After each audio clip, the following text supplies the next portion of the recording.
नमस्कार, news India देख रहे हैं आप। मैं हूं आपके साथ पूजा अग्रवाल। न्यूज इंडिया पर दीपावली के मौके पर आपके हर एक सवाल का जवाब देने के लिए हमारे साथ तमाम हमारे जो गेस्ट हैं वो भी जुड़े हुए हैं। देखिए, आज दीपावली का त्योहार है, इसलिए न्यूज इंडिया की टीम भी आप सभी को दीपावली की बहुत बहुत शुभकामनाएं देता है। खुशियों और रोशनी के पर्व दीपोत्सव की खुशियां चारों ओर छाई हुई हैं। इसको लेकर घर घर में तैयारियां पूरी हो चुकी हैं। सभी अपने अपने घरों को फूल और रंग बिरंगे लाइट से सजा रहे हैं। शाम ढलने के साथ ही दियों से पूरे घर को सजाने की तैयारी हो रही है। लेकिन इन सब का एक टाइम स्लॉट होता है, यानी कि चीजें अगर समय पर हो तो उसका फल भी अच्छा मिलता है। दिवाली के दिन मां लक्ष्मी की कृपा और श्री गणेश जी की कृपा आशीर्वाद आपको मिले, आप पर सदैव के लिए बनी रहे, इसलिए आज न्यूज इंडिया की टीम आपके हर सवाल का जवाब देगा। तो जानिए न्यूज इंडिया के साथ दीपावली पूजन का क्या है शुभ मुहूर्त। हमारे साथ जुड़ चुके हैं हमारे जो गेस्ट हैं, एक बार उनका तारुफ आपसे करा देती हूँ। ओम प्रकाश लखेरा जी हैं, हिंदू धर्म गुरु हैं, हमारे साथ जुड़े हुए। स्वामी उपमन्यु महाराज जी हैं, हिंदू धर्म गुरु हैं। साथ ही हमारे साथ गजेंद्र चौधरी हैं जो कि एस्ट्रोलॉजर हैं। सबसे पहले उपमन्यु जी, आपसे ही शुरुआत करना चाहूंगे। देखिए, दीपावली का त्योहार है, कल भी हम जिक्र कर रहे थे, और क्योंकि आखिरकार 31 तारीख को देश भर में दीपावली का त्योहार मनाया जा रहा है, तो आज किस तरह से खुशियों के साथ ये त्योहार अपनों के साथ मनाया जाए, क्या चीजें की जा सकती हैं, कैसे ये त्योहार मनाएं? सबसे पहले तो दिवाली की बहुत बहुत शुभकामनाएं। हमारे जितने भी श्रोता हैं उन सबको दिवाली मंगलमय हो, और आने वाला साल बहुत लोग इसको नए साल से चालू करते हैं, आने वाला साल उनकी सारी मुरादों को पूरा करें। और फिर पूजा जी, जो विषय है कि दिवाली कैसे मनाएं, तो कोई ये नई चीज़ नहीं है।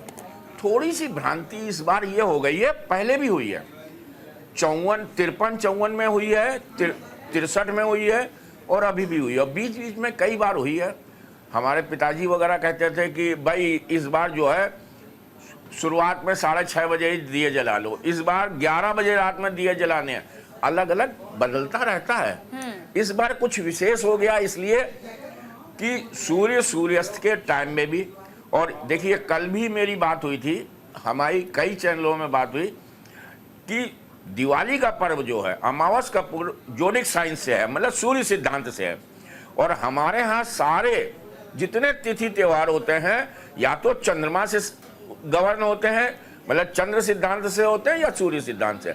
और जो चंद्र सिद्धांत से त्योहार होते हैं उनमें रात्रिकालीन चंद्रमा का वहाँ पे उस राशि में होना जरूरी है।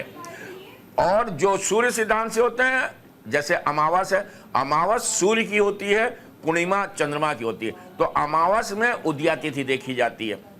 तो ये भ्रांति हो गई है, लेकिन ये कोई ऐसी चीज़ नहीं हो गई है जो पहली बार हुई है, और आगे भी नहीं होगी, आगे भी होगी, पहली बार भी नहीं हुई है।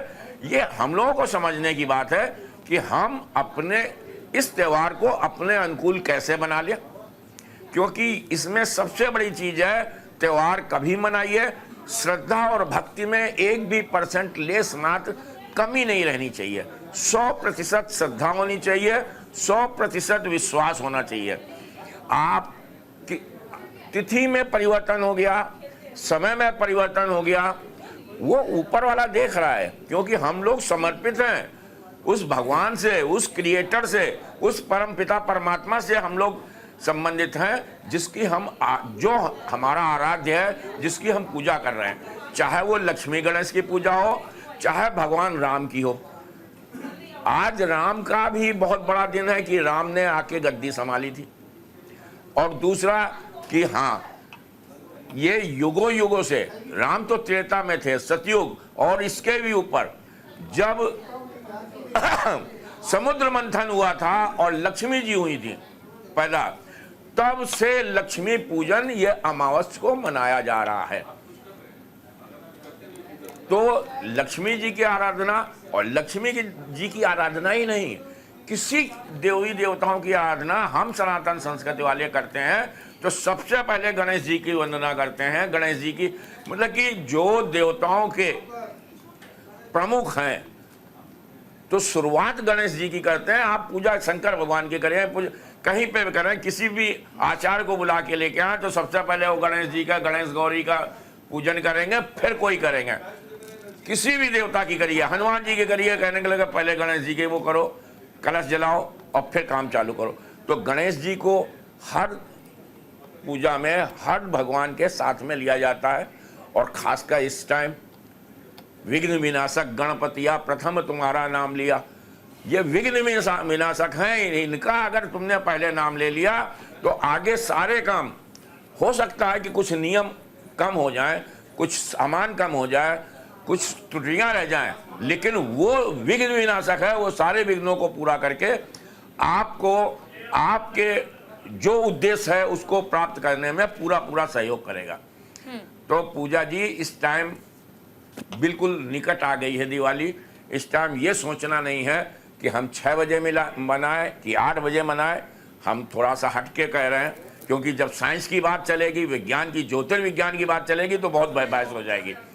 किसी भी टाइम मनाइए, तन मन धन सबको साथ लेके श्रद्धा और विश्वास से आप दिवाली मनाइए, आपको आपके मनोकामना पूरी होगी और आपके हिसाब से ये आगे वाला साल आपकी सारी मनोकामनाओं को देने वाला होगा। बिल्कुल। तो देखिए, आपका आने वाला साल हर एक मनोकामना को पूर्ण करेगा। ओम प्रकाश लखेरा जी, आपकी ओर रुख करते हुए आपसे भी जानना चाहूंगी। देखिए, उपमन्यु महाराज जी का अपना तथ्य है, अपने तर्क हैं कि आखिर पूजा आप आज कब कर सकते हैं, लेकिन क्या वाकई किसी भी समय आप पूजा कर सकते हैं या इसके लिए कोई विशेष शुभ मुहूर्त है? सबसे पहले भगवान गणेश जी के श्री चरणों में प्रणाम करता हूँ। विनायकम गुरु भानु ब्रह्मा विष्णु महेश्वरान सरस्वती प्रणम्यादो सर्वकामार्थ सिद्धये। न्यूज़ इंडिया के समस्त दर्शकों को दीप मालिका के पावन पर्व की हार्दिक शुभकामनाएं। पूजा जी, आपने बड़ा सुंदर प्रश्न किया कि दीपावली को क्या कभी भी मना सकते हैं। देखिए, कोई भी हमारे यहाँ जो पर्व है ये शास्त्रोक्त तो है ही हैं, मगर यह सब खगोल में होने वाले जो घटनाएं हैं, खगोल में ज्योतिष गणना के अनुसार खगोल में जितनी प्रकार की भी शुभ एक पॉजिटिव वेव घटनाएं होती हैं, उसको हम पर्व के रूप में इस पृथ्वी पर मनाते हैं। जैसे कार्तिक अमावस्या को सूर्य उदय व्यापनी अमावस्या और सूर्य अस्त स्पर्श अमावस्या अर्थात पूर्ण अमावस्या को प्रदोष काल में दीपदान और लक्ष्मी पूजन का विशेष महत्व है।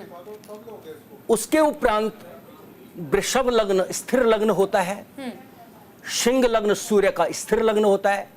इसमें आप अपने घर में विधिवत लक्ष्मी जी का पूजन, अपने व्यापार स्थल का पूजन इत्यादि कर सकते हैं।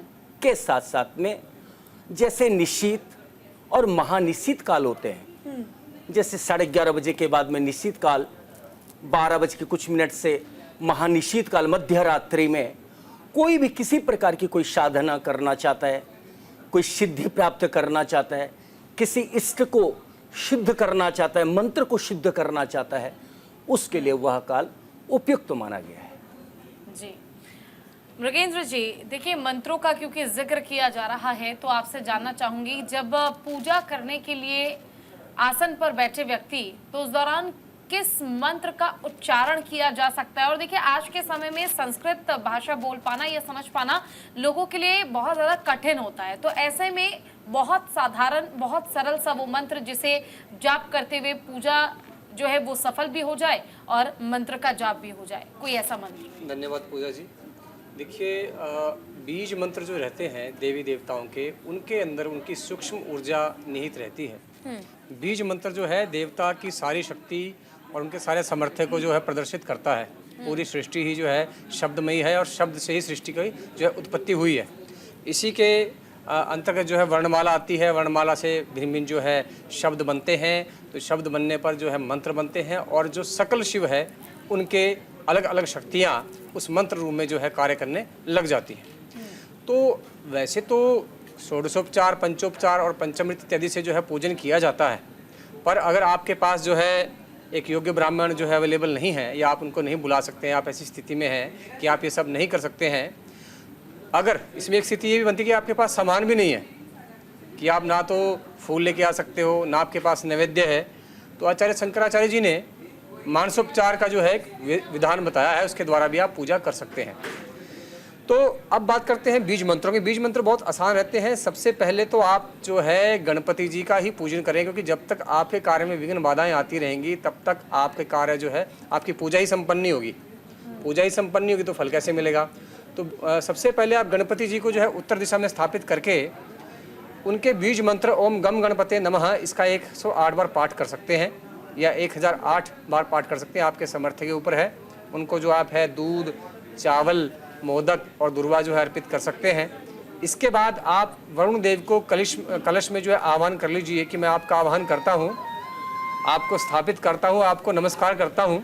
ऐसा बोल करके आप वरुण देव को जो आह्वान करने के पश्चात उनका भी आप पूजन कर सकते हैं ओम वम वरुणाय नमः इस बीज मंत्र से।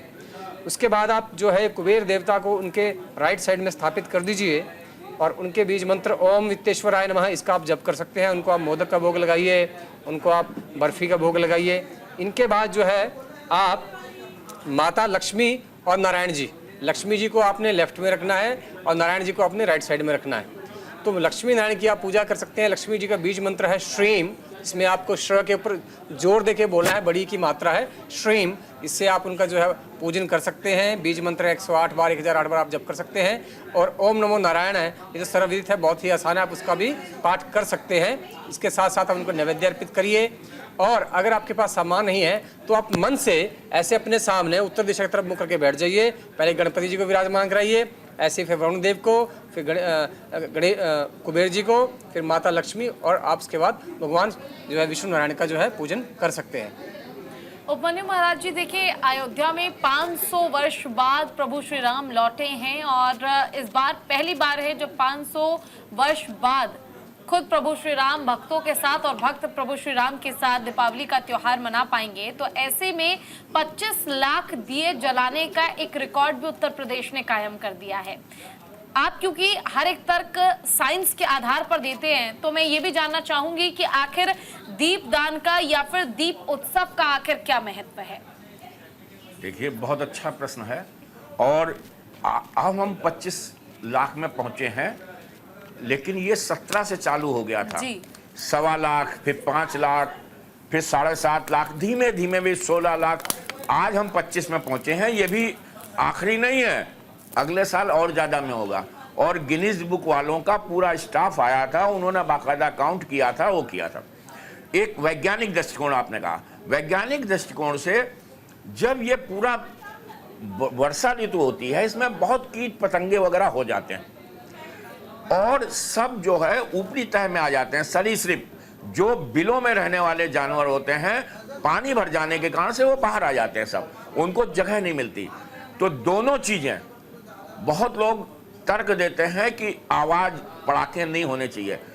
तो ये दीप जो जलते हैं, खासकर सरसों के तेल के या किसी भी तेल के, देसी घी के, इनसे जो वातावरण पैदा होता है, ये हमारे को प्रूफ करता है जितने भी तरीके के कीट पतंगे होते हैं वो सब जो है अपनी अपनी जगह पे चले जाते हैं। हमारा काम उद्देश्य मारना नहीं है, हमारा काम उद्देश्य है अपनी सुरक्षा करना। वो सब अपनी अपनी गंतव्य को चले जाते हैं। और जितने भी सरीसृप हैं, सांप है, जो जो बिल वाले हैं, वो भी अपने अपनी जगह चले जाते हैं, क्योंकि भटक गए, बिल उनके बंद हो गए, वो फिर बिल बना के बिल में चले जाते हैं। ये वैज्ञानिक दृष्टिकोण है। इसको विज्ञान कहता है कि ये सब जो है, ये करने से दीप से खाली प्रकाश नहीं होता, खाली हम भगवान को नहीं है। विज्ञान हमारा कहता है कि ये दीप जलते हैं, जो इसमें गैस उड़ती है, जो या कह दिए वायु बनती है, वो वायु शुद्ध करती है, जो हमारे कीट पतंगों को दूर करती है हमसे और हमारे लिए शुद्धता लाती है।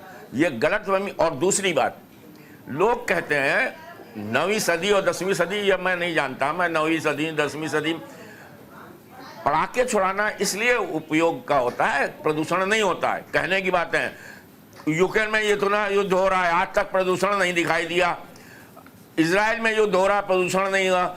पूरे मिडिल ईस्ट में कभी भी युद्ध बंद ही नहीं हुआ, चाहे सीरिया हो, अजरबैजान हो, हर्जेगोवानिया हो, तो सब में कभी युद्ध बंद ही नहीं होता आज तक वहां पे कहीं प्रदूषण नहीं हुआ। खाली हमारे पटाखे छुड़ाने से क्या होता है कि ये जो कीट पतंगे हैं, ये सरीसृप है, ये भागते हैं, डरते हैं अपने अपने बिलों पे। कि कोई सड़क में आपने देखा होगा, बरसात में आप जाइए, रात में कहीं एक सांप पड़ा है मरा हुआ, कहीं कोई मरा पड़ा हुआ है, कोई छछूंदर मरा पड़ा हुआ है, कोई कुछ, मतलब जितने भी छोटे वो होते हैं, ये सब पटाखों की आवाज से, पटाखों के कंपन से। ये वैज्ञानिक, आज आपने जो विषय दिया है स्वस्थ मन से कि वैज्ञानिक दृष्टिकोण क्या है, ये वैज्ञानिक दृष्टिकोण है कि इससे जो है वो सब अपनी अपनी जगह पे यथावत चले जाते हैं। तो ये छुड़ाना, ये करना हमारा दायित्व बनता है। बरसात के बाद अब शिशिर ऋतु आ गई है, अब हम लोग जाड़े के लिए वो जाड़े, सर्द युद्ध खत्म हो गई और शिशिर ऋतु आ गई है। तो हमको इस टाइम मलेरिया, डेंगू, इन सब से छुटकारा पाना है। तो दीप भी जलाने हैं और पटाखे भी छुड़ाने हैं। उस पटाखे के कंपन से, उस पटाखे की आवाज से ये कीट पतंगे मरते हैं। ये पता नहीं कौन अभी अभी सब जो भ्रमित कर देता है एक दूसरे के ऊपर। और अभी मैं कह रहा हूं, मेरे को गाली देने वाले भी मिल जाएंगे कि आप बिल्कुल भड़का नहीं रहे, शुरुआत से चला आ रहा। तब कहते थे वो बारूद नहीं था, तो आवाज उठाने का तरीका अलग अलग ढंग से था। वो लोग आवाज उठाते थे, मृदंग से आवाज उठाते थे, उससे करते, मतलब आवाज उठाने से ये सब जो है डर के मारे अपनी अपनी जगह चले जाते हैं। ये विज्ञान है। और हमारे सारे त्योहार, चाहे होली हो, चाहे दिवाली हो, चाहे ये सारे त्योहार विज्ञान से जुड़े हुए हैं। क्योंकि जो हमारे ऋषि मुनि हुए बहुत बड़े वैज्ञानिक थे कि समाज में कोई एक परेशानी दूर हो रही है, पढ़ा लिखा आदमी नहीं है, समाज में पढ़ा लिखा नहीं है, 10 गांव में कहीं एक पंडित होता था, तो उसको कैसे किया जाए, तो उसको धर्म से जोड़ दो, आदमी मान लेगा कि नहीं ये करने से ये होगा। अगर धर्म से नहीं जोड़ोगे तो सबको कहाँ एक को हर घर में जाके कुंडी खटखटा के आप समझा थोड़ी सकते हो कि देखो ये करोगे तो ये होगा, ये करोगे। उन्होंने कहा नहीं, धर्म कह रहा है हमारी पूजा होनी चाहिए, भगवान जी रूठ जाएंगे। उसको आदमी इजिली मान लेता था। हम लोगों का तरीका जरूर हो सकता है कि हम भगवान की तरफ कर दें, लेकिन सारे त्योहार सारे वैज्ञानिक तरीके से हैं। चाहे वो मकर संक्रांति हो, चाहे वो होली हो, मकर संक्रांति, और कोई भी त्योहार ऐसा नहीं है जो वैज्ञानिक दृष्टिकोण से अलग हो। समझाने का तरीका अलग है कि भाई हम लोगों ने भगवान को जोड़ दिया उसमें, कि हमने भगवान को जोड़ दिया तो उसमें क्या हो गया कि लोगों को विश्वास हो गया कि नहीं भगवान रूठ जाएंगे, ये ऐसा नहीं करो। तो तरीका हमने भगवान को जोड़ के कर दिया है, लेकिन टोटल विशुद्ध विज्ञान से है। एक एक त्योहार विज्ञान से जुड़ा हुआ है। बिल्कुल, देखिए, और बढ़ते वक्त के साथ मुझे लगता है बदलते दौर के साथ बहुत कुछ बदला है। और सिर्फ पटाखे ही नहीं, बल्कि आपने देखा होगा किस तरह 25 लाख दिए जलाने का एक कीर्तिमान स्थापित किया उत्तर प्रदेश ने। लेजर शोज होते हैं और कई ऐसे अलग अलग कलाकार हैं जो अलग अलग तरह की प्रस्तुति देते हैं, सिर्फ इसलिए क्योंकि अपनी संस्कृति और अपनी परंपरा को पीढ़ी दर पीढ़ी याद रखा जाए। चाहकर भी इसे भूलना या भुला पाना किसी के लिए भी संभव ना हो। पूजा जी, पहले ढोल मदंग बजते थे जी, वो बजाए जाते थे, जिससे कि ये छोटे छोटे जानवर अपनी अपनी जगह पे यथावत अपने अपना, मतलब हमें उनको डिस्टर्ब नहीं करना, उनको यथावत उसी जगह में दिया। ढोल मदंग बजते थे। अगर आदमी कहता ना कि ये 9वीं सदी से, हम मान लेते हैं उनकी बात, लेकिन वो हमारी बात तो माने ना, हमारी बात तो वैज्ञानिक तरीके से तथ्यपूर्ण है। ठीक है, ओम प्रकाश जी आपके पास आना चाहूंगी। देखिए, क्योंकि आप धर्म गुरु हैं, दीपावली को लेकर भी अपनी अपनी लोगों की मान्यता है। कोई कहता है प्रभु श्री राम आए थे, कोई कहता है समुद्र मंथन हुआ था तो लक्ष्मी जी आई थी, और इस तरह के तमाम मान्यताएं हैं। आपसे ये जानना चाहूंगी, देखिए आज शाम को जब पूजा की जाए, पूजा करने के दौरान हर एक व्यक्ति अपने अपने तरीके से प्रभु को मनाने की, या कह सकते हैं उनकी पूजा करने की विधि को अपनाता है। कौन से वो पुष्प हैं जो ईश्वर पर अर्पित किए जा सकते हैं? क्योंकि कई लोग कहते हैं कि गेंदे का फूल चढ़ाइए, कई कहते हैं कि गुलाब का फूल चढ़ाइए, कई कहते हैं कमल का फूल नहीं चढ़ाया तो आपने फिर पूजा पूरी संपन्न नहीं हुई आपकी। तो कौन से फूल चढ़ाए जा सकते हैं, इसको लेकर भी आपसे जवाब चाहूंगी।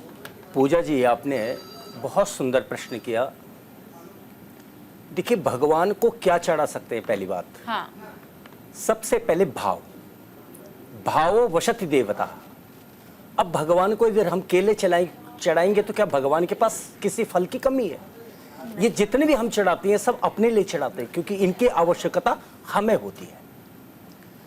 अब इसमें पूजन, एक सामान्य पूजन और एक ब्राह्मण के द्वारा पूजन, क्योंकि घर में जो पूजन करते हैं वो अब जो ब्राह्मण कर सकते वेद मंत्र से, बिल्कुल, कि हम लोग जैसे पृथ्वी पूजन करेंगे, पृथ्वीति मंत्रश्च मेरुपृष्ठ सुतलम छंदः कोरमुद्देवता आसन सोदने विनियोगः।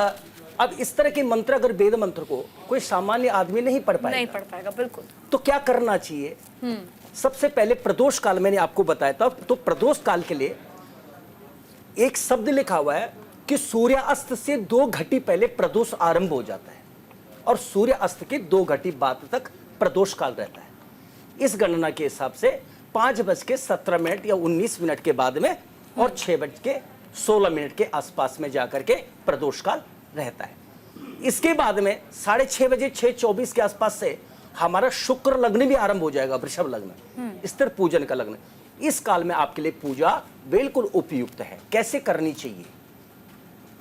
सर्वप्रथम एक चौकी लेकर के और उसमें लाल कपड़ा बिछा करके, और कल, चूंकि कल प्रातः 1 तारीख है तो हम 1 तारीख की बात करेंगे, क्योंकि सूर्योदय व्यापनीय है और सूर्य अस्त अमावस्या है। तो कल प्रातः काल सबसे पहले सूर्य उदय से पहले उठना अत्यावश्यक है, ताकि जैसे तिथि ने सूर्य को स्पर्श किया और पूर्ण काल प्राप्त किया, उसी प्रकार से साधक को भी, जो भगवान की उपासना, माँ लक्ष्मी की उपासना करना चाहते हैं, उनको सूर्योदय से पहले उठ करके अपने स्नान आदि संध्या वंदन को निवृत्त करके और सायंकाल जिस मूर्ति की वो पूजन करना चाहते हैं, उस मूर्ति को एक स्वच्छ जो नया वस्त्र होता है, लाल वस्त्र चौकी में बिछा करके मूर्ति को स्थापित करते, और जो पिछले वर्ष की मूर्ति उनके घर में मिट्टी आदि की पड़ी हुई, उसको आप शांत कर दें, विसर्जन कर दें।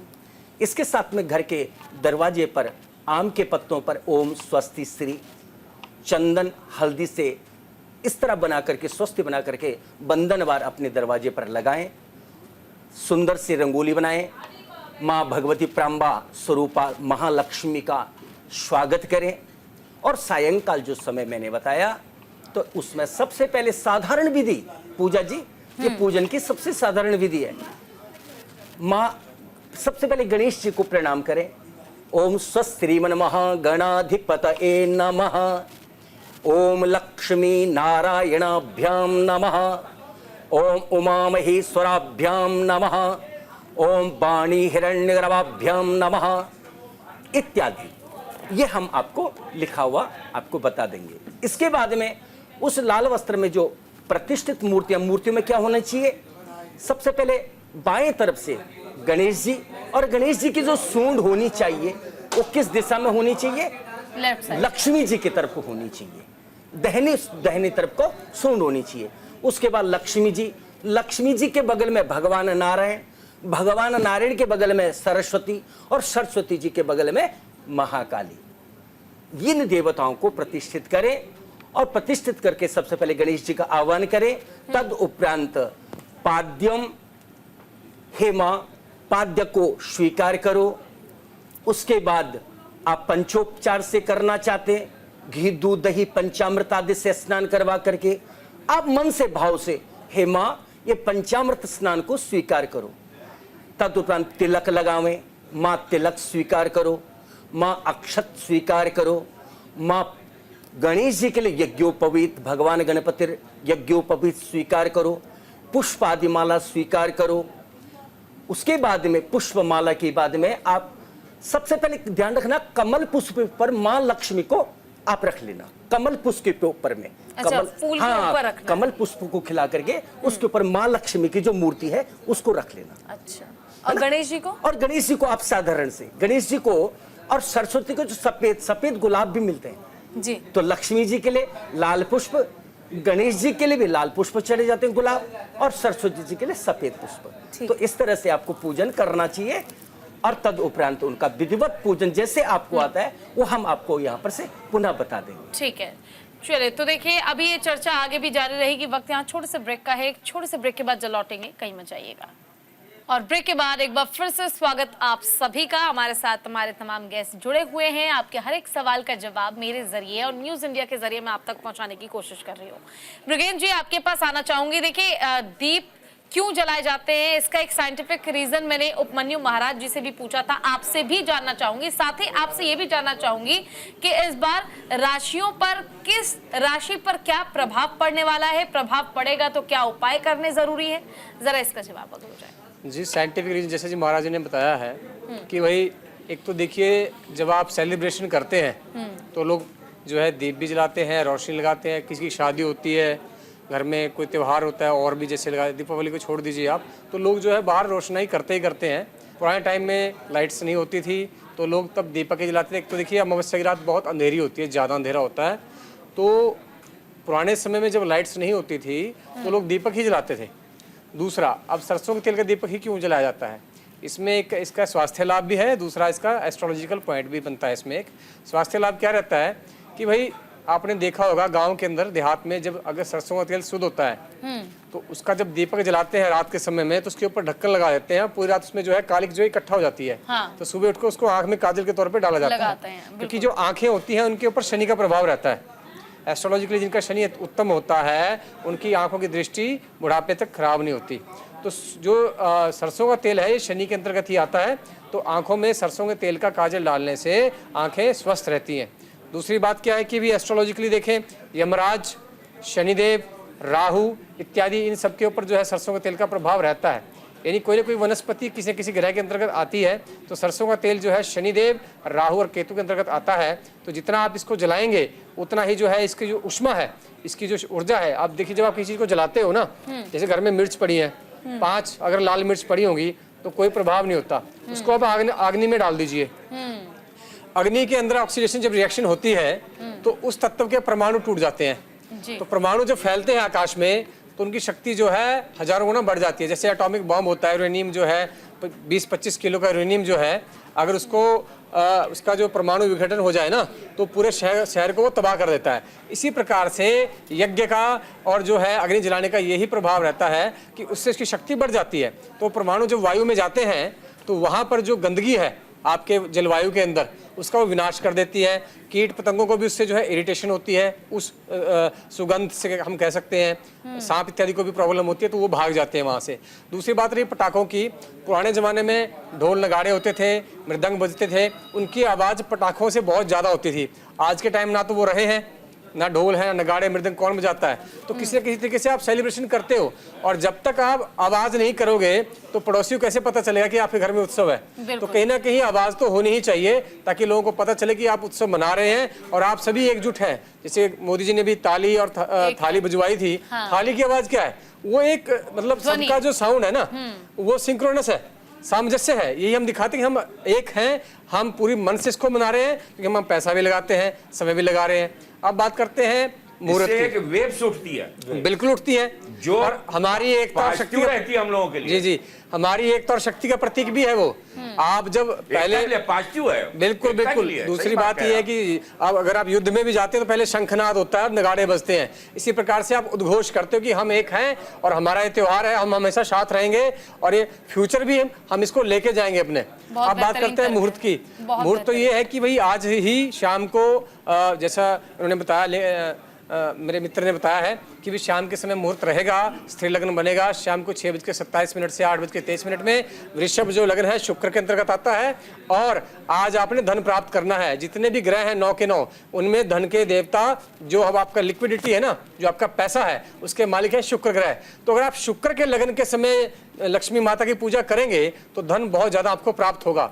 पूजा तो आप जब मर्जी कर सकते हैं, परंतु अगर आप कम टाइम में ज़्यादा ऊर्जा उत्पन्न करना चाहते हो कि भी थोड़ी सी आपकी पूजा से आपको ज़्यादा लाभ मिले, तो आपको स्थिर लगन यानी वृषभ लगन में ही पूजा करनी पड़ेगी। दूसरी बात करते हैं अब राशियों में क्या प्रभाव रहेगा। सबसे पहले बात करते हैं मेष लगन की। देखिए आपके सेकंड भाव यानी धन भाव के स्वामी बनते हैं शुक्रदेव। शुक्र आपके जो है 8th हाउस में बैठे हुए हैं, तो उत्तम स्थिति में नहीं है, आपका पैसा रुका हुआ है। तो आप क्या करें, माता लक्ष्मी को कमल के फूल को जो है शहद लगा करके अर्पित कर दीजिए, 8 कमल के फूल, इससे आपका रुका हुआ धन आपके पास आने लग जाएगा। अब बात करते हैं वृषभ लगन की। आपके सेकंड हाउस के लॉर्ड बनते हैं बुध देवता। आपके बुध जो है वो बैठे हुए हैं आपके 6ठे स्थान पर, आपके बैठे हुए 7वें स्थान पर यानी बिजनेस के हाउस में। तो आपके पास बिजनेस से धन आने का योग बना है, परंतु कौन से बिजनेस, अगर आप लाइजनिंग में हो, अगर आप कंसल्टेंसी काम करते हो, अगर आप कमीशन एजेंट हो, अगर आपका एडवर्टाइजिंग एजेंसी है, अगर आप किताबों का काम करते हैं, तो पैसा आने के भरपूर योग आपके बने हुए हैं। क्या उपाय आप करें, माता लक्ष्मी को मूंग दाल के हलवे का भोग लगाएं और उनको 6 हरी चूड़ियां अर्पित करें। अब बात करते हैं मिथुन लगन की। मिथुन लगन के सेकंड हाउस के लॉर्ड बनते हैं चंद्रदेव, और चंद्रमा तुला राशि में सूर्य के साथ आपके पंचम भाव में स्थित है। तो आपको किस किस व्यापार से सफलता मिल सकती है, दूध का व्यापार, कपड़े का व्यापार। तो अगर आपके व्यापार में आपको बिजनेस डील नहीं आ रही है, तो आज के दिन आप माता लक्ष्मी को दूध के अंदर मिश्री डाल के अर्पित कर दीजिए, इससे आपकी बिजनेस डील आपके पास आने लग जाएंगी। अब बात करते हैं कर्क लगन की। कर्क लगन के सेकंड हाउस के लॉर्ड बनते हैं सूर्यदेव। सूर्यदेव आपके नीच के होकर बैठे हुए हैं आपके 4th हाउस में। जो लोग प्रॉपर्टी का काम करते हैं उनको इस पूरे महीने प्रॉपर्टी में लॉस जाएगा, तो नई प्रॉपर्टी ना खरीदें ना ही बेचें, 1 महीना आपको वेट करना पड़ेगा। आप उपाय क्या करें, उपाय के तौर पर आप विष्णु नारायण के मंदिर में 1 लोटा गेहूं, 1 लोटा जो है तांबे का लीजिए, उसमें गेहूं भर के उसके ऊपर गुड़ रख करके आप दान कर दीजिए, आपका सूर्य उत्तम हो जाएगा। जिस बिजनेस डील में आपका पैसा अटका हुआ है वो आपको मिल जाएगा। अब बात करते हैं सिंह लगन की। सिंह लगन के सेकंड हाउस के लॉर्ड बनते हैं बुध देव, और वहां पर नीच के केतु बैठे हुए हैं। सबसे पहले तो चितकबरे कुत्ते को 6 नारियल की बर्फी या 6 मोदक आप जरूर खिलाएं आज के दिन। इसके साथ साथ बुध के उपाय के तौर पर, जो कि आपके 3rd हाउस में बैठे हुए हैं, माता दुर्गा के मंदिर में 12 हरी चूड़ियां और उनको हरी साड़ी या हरी चुनरी आप अर्पित कर दें। अब बात करते हैं कन्या लगन की। कन्या लगन के सेकंड हाउस में नीच के सूर्य बैठे हुए हैं, और आपका जो सेकंड का लॉर्ड है शुक्र, वो आपके 3rd हाउस में बैठा हुआ है। तो देखिए सेकंड हाउस में आपके नीच के सूर्य बैठे हुए हैं, ये आपका ऐसा खर्चा करवाएंगे जिसकी आपको उम्मीद नहीं थी। अपने दोस्तों को पैसे मत दें और अनजान आदमी को पैसे देने से बचें, वो आपके पैसे मर जाएंगे। उपाय के तौर पर लाल गाय को आप 700 ग्राम दही, 700 ग्राम चावल और 700 ग्राम गुड़ खिलाएं, इससे आपका पैसा जो है सेव हो पाएगा। अब बात करते हैं तुला लगन की। तुला लगन के सेकंड हाउस के लॉर्ड बनते हैं मंगलदेव, और अभी मंगलदेव आपकी जन्म पत्री में 10वें स्थान पर नीच के होकर बैठे हुए हैं। तो आप क्या उपाय करें, आपको क्या करना है, हनुमान जी के मंदिर में 400 ग्राम दूध, 400 ग्राम चावल और 400 ग्राम शहद का दान कर दें, इससे आपके पास रुका हुआ धन आने लगेगा। अगर आपका टूर एंड ट्रैवल का काम है या आपका प्रॉपर्टी डीलिंग का या रियल एस्टेट का काम है, तो उसमें भी आपको सफलता मिल जाएगी। अब बात करते हैं वृश्चिक लगन की। वृश्चिक लगन के सेकंड हाउस के लॉर्ड बनते हैं बृहस्पति देव, और आपके सेकंड हाउस के लॉर्ड 7th हाउस में यानी बिजनेस के हाउस में बैठे हुए हैं। तो जो लोग टूर एंड ट्रैवल का काम करते हैं, या जिनके कोचिंग इंस्टीट्यूट हैं, स्कूल कॉलेजेस हैं, या जो कम्पिटिटिव एग्जामिनेशंस की जो तैयारी कराते हैं, या फिर जो कंसल्टेंट है हायर लेवल के, उनके लिए बहुत ही उत्तम स्थिति बनी हुई है। उपाय के तौर पर भगवान रामचंद्र जी को बेसन का हलवा बना करके आप भोग लगा दीजिए, और माता लक्ष्मी को दही के ऊपर केसर डाल करके उनका भोग लगा दीजिए, इससे आपको जो है धन का आगमन होगा। अब बात करते हैं आपके धनु लगन की। धनु लगन के सेकंड हाउस के लॉर्ड बनते हैं शनिदेव, जो कि आपके 3rd हाउस में बैठे हुए हैं। बहुत ही उत्तम स्थिति है। जो लोग लोहे काम करते हैं, पेट्रोलियम का काम करते हैं, या फिर कोयले का काम करते हैं, या फिर बिल्डिंग कंस्ट्रक्शन का काम करते हैं, या आप बिल्डर या कंस्ट्रक्टर हैं, उनके लिए गोल्डन अपॉर्चुनिटी बनी हुई है। क्या करें, शनिदेव के मंदिर में 11 सरसों के तेल के दीपक लगा दें। इसके साथ साथ माता लक्ष्मी को और शनिदेव को उड़द से बनी हुई इमरती या फिर उड़द के आटे का बना हुआ हलवा भोग लगाएं, इससे आपको धन की प्राप्ति होगी। अब बात करते हैं आपके मकर लगन की। मकर लगन के भी सेकंड जो हाउस के लॉर्ड बनते हैं शनिदेव बनते हैं, और सेकंड हाउस में वो बैठे हुए हैं। और देखिए वहाँ पर बैठे हुए तो उनको भी ये जो मैं अभी जो फील्ड बताए हैं, साइंस का फील्ड हो, अगर आप साइंटिफिक इंस्ट्रूमेंट बनाते हैं, आप कोयले के काम करते हैं, आपका टायर का बिजनेस है, आपके पेट्रोल पंप है या सीएनजी या फिर आपका पेट्रोल गैस का जो काम है वो आप करते हैं, तो उसमें बहुत ही आपको बेनिफिट होने वाला है। क्या उपाय करें? आपने शनिदेव के मंदिर में 11 दीपक तो जलाने हैं, साथ में 1100 ग्राम काले उड़द और 11 कीले और 11 शनि के सिक्के का भी दान कर दीजिए। इसके साथ साथ भगवान शिव के मंदिर में जाकर के उनके ऊपर 1100 ग्राम सरसों के तेल से उनको नहलाइए और साथ में 1100 ग्राम तिल से भी उनको नहलाइए। अब बात करते हैं कुंभ लग्न की। कुंभ लग्न के सेकंड हाउस के लॉर्ड बनते हैं बृहस्पति देव। तो बृहस्पति देव आपके सेकंड हाउस के लॉर्ड बनते हैं और वो बैठे हुए हैं आपके 4th हाउस में, प्रॉपर्टी के हाउस में। परंतु एक बहुत भयंकर योग आपकी जन्मपत्री में बना हुआ है। आपके सेकंड हाउस में नीच के राहु बैठे हुए हैं, जो आपके पास आते आते पैसे को ब्लॉक कर देते हैं या फिर आपकी बिजनेस डील को कोई आपका मित्र या आपका जानकार खराब कर देता है आपके खिलाफ चुगली लगा करके। तो उसका आप क्या उपाय करें? सबसे पहले तो आपने सफेद गाय को 1200 ग्राम काले उड़द खिलाने हैं। इसके साथ साथ 1200 ग्राम बेसन के साथ साथ 1200 ग्राम दही भी आप उनको खिलाइए। गाय 1 हो, 2 हो, 3 हो। इसके साथ साथ काले कुत्ते को 12 बेसन के लड्डू आप खिला सकते हैं।